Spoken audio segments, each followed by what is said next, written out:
Dear friends, next sum in integration. Integral log x whole square by x dx. Integral log x whole square by x dx. Denominator సపరేట్గా రాస్తున్నా. log x whole square into 1 by x dx. ఇప్పుడు ఈ రెండిట్లో దేనికి పేరు పెట్టాలి?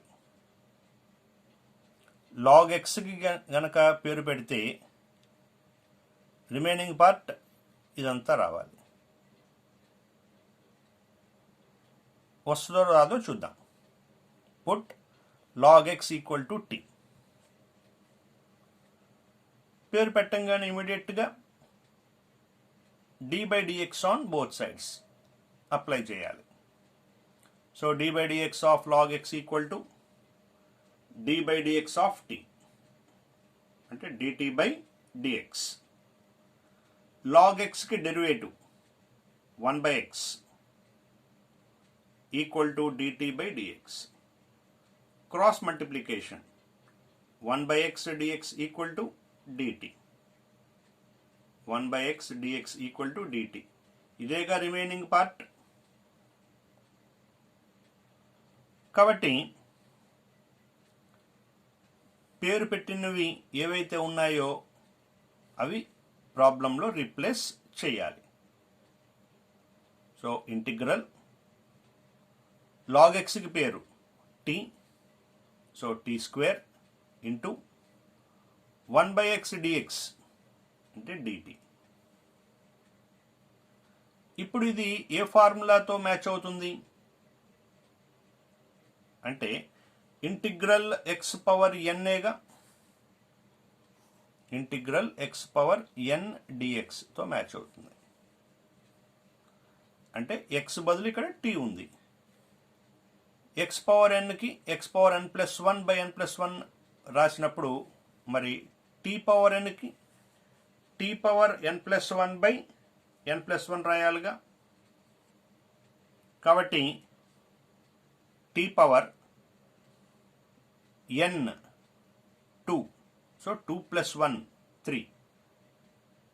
t power 3 by 3 integration అయిపోయింది plus c. మరి t అంటే log x కదా. సో log x t ప్లేస్లో రీప్లేస్ చేస్తున్నా. log x whole cube by 3 plus c. కాబట్టి ప్రాబ్లం అయిపోయింది. ఇలా మనం ఎటువంటి దానికి పేరు పెట్టాలి అనేది ఐడెంటిఫై చేయగలిగితే ప్రాబ్లం ఈజీగా ఉంటుంది. నెక్స్ట్ సమ్ చేద్దాం. Integral e power tan inverse x by 1 plus x square dx. So ఇటువంటి డినామినేటర్స్ ఉన్నప్పుడు డినామినేటర్ సపరేట్ చేసి రాద్దాం. ఇక్కడ మనకి ఒక ఆలోచన వస్తుంది.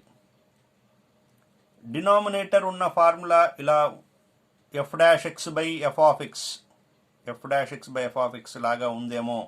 ఎలా ఉంటుంది? ఉండదు కదా, మ్యాచ్ అవ్వదు కదా ఆ ఫార్ములా. డినామినేటర్ డెరివేటివ్ న్యూమరేటర్లో ఉన్నప్పుడు మాత్రమే ఆ ఫార్ములా మ్యాచ్ అవుతుంది. సో ఇప్పుడు అటువంటి ఫార్ములా మ్యాచ్ అవదు కాబట్టి డినామినేటర్ని సపరేట్ చేసి రాస్తున్నా. ఈ power tan inverse x into 1 by 1 plus x square dx. 1 by 1 plus x square dx. ఇప్పుడు tan ఇన్వర్స్ x కి గనక పేరు పెడితే డెరివేటివ్ చేసినప్పుడు రిమైనింగ్ పార్ట్ వస్తుందో రాదో చూద్దాం. tan ఇన్వర్స్ x అనేది దీంట్లో భాగం. నేను చెప్పేది లెక్కలో రిమైనింగ్ భాగం ఏది, ఇది కాకుండా, అంటే 1/1 + x² dx. అది రావాలి. అది రావాలి అంటే ఈ పవర్తో సహా తీసుకోవాలా, కేవలం tan ఇన్వర్స్ x తీసుకుంటే సరిపోతుందా? అంటే ఈ మొత్తం తీసుకోవాలా, దీంట్లో ఇది మాత్రం తీసుకుంటే సరిపోతుందా? కేవలం ఇది మాత్రం తీసుకుంటే సరిపోతుందో లేదో చూద్దాం. Put tan inverse x = t. పేరు పెట్టిన ఇమ్మీడియట్గా చేయాల్సింది ఏంటంటే apply d/dx on both sides. So d/dx of tan inverse x = dt/dx. డెరివేటివ్స్లో derivative formula of tan inverse x 1/1 + x². ఇక్కడ బై dx ఉంది. So into dx = dt. లెక్కలో రిమైనింగ్ పార్ట్ వచ్చేసింది. రైట్.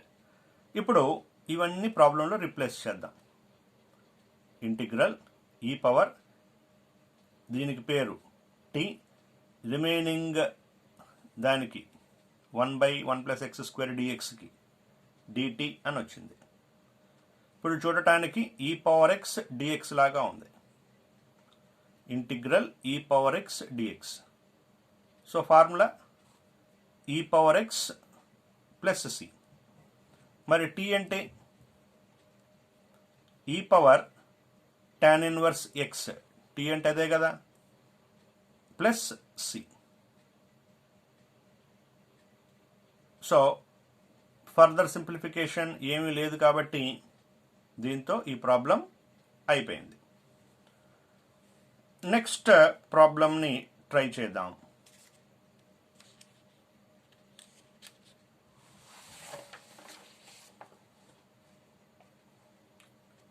రైట్. నెక్స్ట్ ప్రాబ్లంలోకి వచ్చాం. Integral 1/8 + 2x² dx. Integral 1/8 + 2x² dx. ఇక్కడ డినామినేటర్లో 2 common తీయచ్చు అన్న విషయం అర్థమైంది. తీసాం. 1/2 × 4 + x² dx. By 2 constant, so బయట తీసుకొచ్చేసారు. 1/2 ఇంటిగ్రల్ 1/4ని 2² అని రాసాం, plus x² dx. 1/2 integral 1/2² plus x². ఇప్పుడు మనం విజువలైజ్ చేసుకోవాలి, మన జ్ఞాపకానికి తెచ్చుకోవాల్సిన విషయం ఏంటంటే ఇలా 1/, ఉన్న ఫార్ములాస్ ఏమిటి, అలా ఉన్న వాటిల్లో డినామినేటర్లో రూట్ లేకుండా ఉన్న ఫార్ములా ఏమిటి అంటే ఇది మన జ్ఞాపకం రావాలి. ఇంటిగ్రల్ 1/, కాన్స్టెంట్ ముందుంది కాబట్టి కాన్స్టెంట్ ముందు వచ్చేట్టు రాయాలి. a² + x², a² + x². x² + a² అని రాయకూడదు. ఎందుకు రాయకూడదు అంటే ఇక్కడ కాన్స్టెంట్ ముందుంది. సో కాన్స్టెంట్ వచ్చేట్టుగా ఫార్ములాలో a² + x² dx. ఫార్ములా ఏంటి? 1/a tan inverse x/a. Compare చేద్దాం. 2² ఏ స్క్వేర్ అంటే ఏ ప్లేస్లో ఎంత ఉంది ఫార్ములాలో ఏ ఉన్న చోట సమ్ములో 2 ఉంది అంతే ప్లస్ ప్లస్ ఎక్స్ స్క్వేర్ సరిపోయింది. అంటే ఈ ఫార్ములాని ఈ ప్రాబ్లంతో మ్యాచ్ చేసినప్పుడు ఏమర్థమైంది ఏ ఉన్న చోట 2 ఉంది. సో ఈ ఫార్ములాలో ఏ బదులు 2 పెట్టేయటమే. ఈ 1/2 ప్రాబ్లంలో ఉంది, సో 1/2 అలాగే ఉంది. ఫార్ములా ద్వారా ఇప్పుడు 1/a అంటే 2 కాబట్టి 1/2 tan inverse x/a x/2 plus c 1/2 1/4 tan inverse x/2 plus c.